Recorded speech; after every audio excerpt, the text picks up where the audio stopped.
Well, thank you so much, Chairwoman Brownlee and Ranking Member Bergman, for having this really important hearing. And I am proud to discuss this piece of legislation that I hope we can move forward with. I am here today representing Iowa to discuss a bill I introduced with my fellow Iowa representatives, including Congresswoman Miller Meeks, who serves on this committee.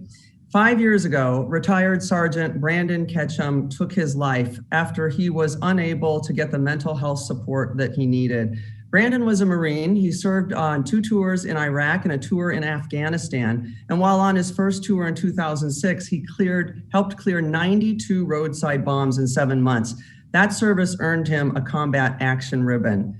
But like so many of his fellow veterans, Sergeant Ketchum struggled with addiction, depression, and PTSD related to his time in uniform. And when he sought inpatient hospitalization in 2016 from an Iowa VA, the treatment rooms were all full and he was denied inpatient treatment.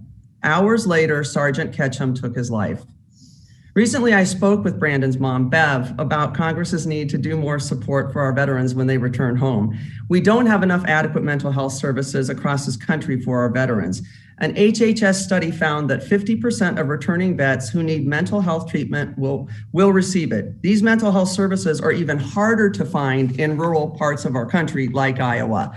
So my bill would increase the available mental health facilities in rural areas by establishing the new Rural Access Network for Growth Enhancement Programs, known by the acronym RANGE.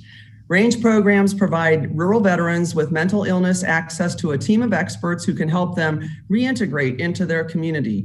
RANGE experts also can include existing family and financial resources to help with the recovery process.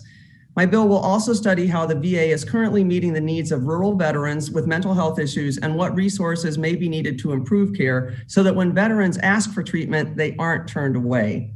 It's so important that we work to ensure what happened to Sergeant Ketchum never happens to another veteran.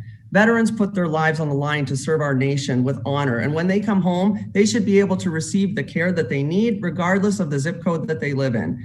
We cannot allow stories like Brandon's to be repeated. We must take action to address rural health shortages and mental health needs of our nation's veterans.